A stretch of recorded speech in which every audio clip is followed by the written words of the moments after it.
फौजी की जिंदगी एक संघर्ष है, एक त्याग है। और ऐसा नहीं कि ये संघर्ष और त्याग तभी तक रहता है जब तक वो फौज में रहे, बल्कि ये संघर्ष, ये त्याग समय के साथ साथ उसके रिटायरमेंट तक भी जारी रहता है। हम बात कर रहे हैं उन रिटायर्ड फौजियों के बारे में जिन्हें सरहद पर एडजस्ट करने के बाद समाज में एडजस्ट करना एक जंग जैसा ही है, जिन्हें समाज शाबाशी तो देता है लेकिन साथ नहीं देता। एक ऐसी अनसुनी आवाज जो दशकों के बाद दब के रह जाती है गांव के किसी कोने में और सिमट के रह जाती है वोटर लिस्ट के पन्नों में। जब 18 से 19 साल का फौजी फौज ज्वाइन करता है ना, तो वो बिछड़ जाता है अपने समाज से, अपनी मिट्टी से, अपने गांव से, अपने आंगन से। और गांव भले अपने फौजी को भूल जाए, लेकिन एक फौजी अपने गांव को कभी नहीं भूलता। साल के हर 30 त्योहार याद दिलाते हैं कि फौजियों के भी होली और दिवाली आता है, लेकिन वो समय के साथ सब छोड़ देता है। होली, दशहरा, दिवाली, वो छोड़ देता है अपना समाज, अपनी जवानी, अपना बचपन, अपने सपने, और उन्हीं सपनों और अपनों के बीच छोड़ देता है एक आम जीवन, क्योंकि उनके रगों में खून नहीं देशभक्ति दौड़ती है। लेकिन वही 40 साल का फौजी जब रिटायर होकर वापस घर आता है तो वो दुनिया से कट चुका होता है। वो सोशली कट ऑफ हो जाता है समाज से। वो समझ ही नहीं पाता सर्विस और रिटायर के बीच के गैप को। वो पाटने की कोशिश करता है इस खाई को। वो जोड़ना चाहता है दिल और दिमाग को। वो फिर से पुराने लम्हों को जीना चाहता है। वो सींचना चाहता है अपने खून और पसीने से अपनी मिट्टी और खेत को। लेकिन ये समाज, ये दुनिया उसके जज्बातों का मजाक बनाती है। उसके भावनाओं को पागलपन करार दिया जाता है। लेकिन एक फौजी फौजी होता है। उसको खुद पे भरोसा होता है। उसे पता होता है कि वो जो कर रहा है सही है। उसे तो आज भी लगता है कि दुनिया पूछेगी उसे कैंटीन की तरह और सर पे चढ़ा कर रखेगी रम की तरह। उसे तो आज भी लगता है कि दुनिया एक सर्विस की तरह है और यहाँ भी सारे काम फौज की तरह ईमानदारी से होते हैं। और ये भी एक कड़वा सच है कि दुनिया रिटायर्ड फौजियों को जगह नहीं देती साहब। वो बना के रखती है एक ऐसा गैप और राजनीति जिसका गणित आज तक किसी फौजी को समझ में नहीं आया, और उसकी इसी मासूमियत का फ़ायदा सारी दुनिया उठाती है। पता है, जब दुनिया सो रही होती है नींद की आगोश में, तो वो तड़के सुबह उठ जाता है गाय भैंस को चारा डालने के लिए और निकल जाता है दूर कहीं गांव में टहलने के लिए। अब गांव में उसके कोई साथी संगाती नहीं होते हैं। वो बिल्कुल अकेला होता है कई जनों के बीच में, एक अजनबी की तरह, या यूँ कहें कि एक परदेसी की तरह। फिर वो बनाता है गांव के बच्चों को अपना साथी और काटता है उनके साथ रिटायरमेंट के बाद की बची हुई जिंदगी। वह सुनाता है बच्चों को उन्हें फौज और फौजियों के किस्से और दिखाता है उन्हें जमीन और लड़ाइयों के हिस्से। वो बांटता है अपना दुख दर्द और खोजता है उन पलों में अपना पल, क्योंकि फौजी अपने किस्से कहानियों को बार बार जीता है। एक फौजी अपने सिस्टम में इतना ट्रेंड होता है कि वो किसी भी मिट्टी, किसी भी मौसम में खुद को ढालने की क्षमता रखता है। लेकिन न जाने हमारे समाज की ऐसी मानसिकता क्यों है कि रिटायरमेंट के बाद एक फौजी को सिक्योरिटी गार्ड से ज़्यादा काबिल समझा ही नहीं जाता। कभी ओसारे में बैठ उन रिटायर फौजियों को देखिए और उनकी आंखों से छलकते जीवन के संघर्ष को देखिए। ऐसा लगता है कि बचपन की उम्र में रिटायर वो फौजी अभी भी वो अपना बचपन ढूंढ रहा है। वो देख रहा होता है कि शायद अभी भी रेलवे स्टेशन पर कोई घर से आ जाए और पूछे उसका हाल और देश दुनिया का समाचार।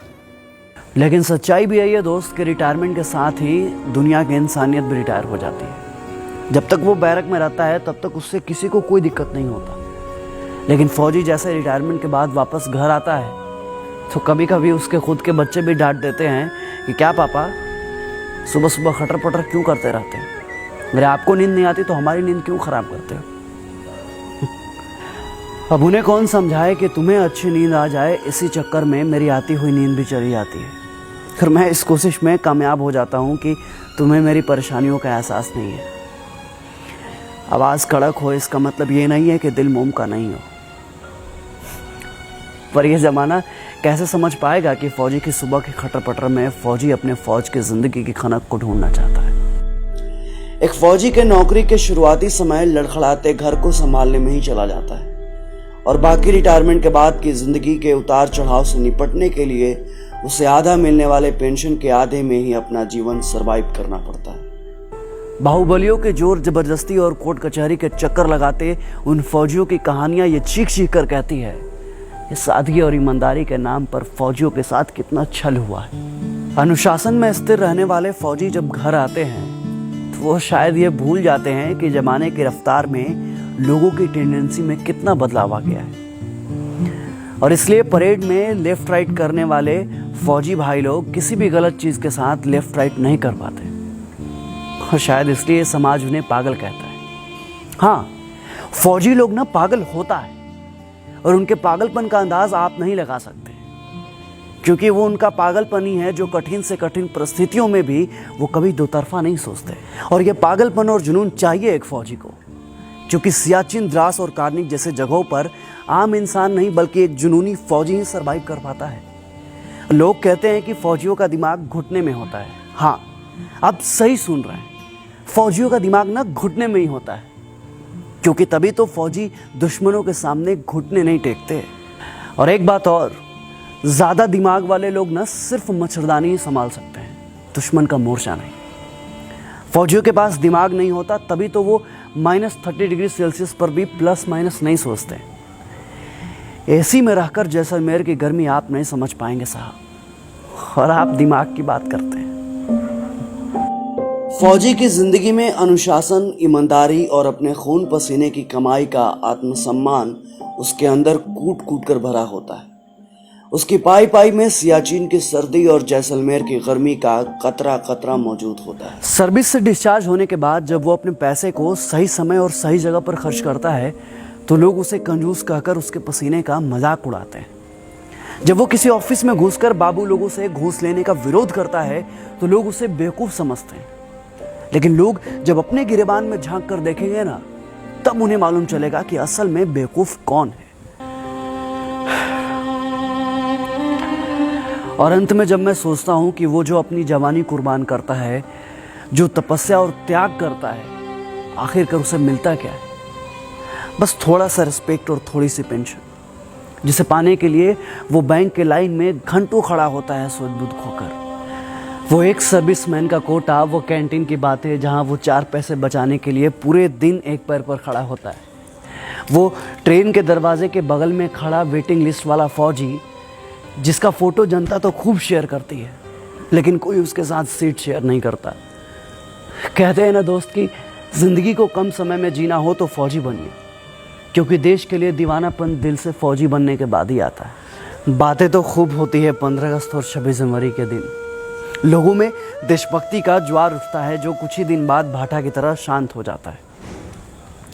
समाज में फौजी होना एक गर्व का विषय है, पर खुद के लिए क्या, ये फौजी अंत तक नहीं समझ पाता। फौजी ना सब समझने की कोशिश करते हैं, लेकिन ये समाज उनको कब समझेगा? कब समझेंगे लोग उनकी भावनाओं को, उनके जज्बातों को, उनके द्वारा किए गए उनके जीवन में त्याग और तपस्या को? कब समझेंगे उनकी मेहनत को, उनकी ईमानदारी को? क्या उसकी कारगिल और कुपवाड़ा की कहानियां सिर्फ कहानियां बनकर रह जाएंगी? एक फौजी के लिए फौज और जिंदगी दोनों एक ही बात है। फिर समाज के लिए फौज और फौजी दो अलग अलग हैं, ऐसा क्यों? क्या समाज में फौजी की शून्यता है, या फिर फौजी समाज का हिस्सा ही नहीं है? फिर क्यों समाज में रिटायर्ड फौजियों के लिए जज्बातों की शून्यता है?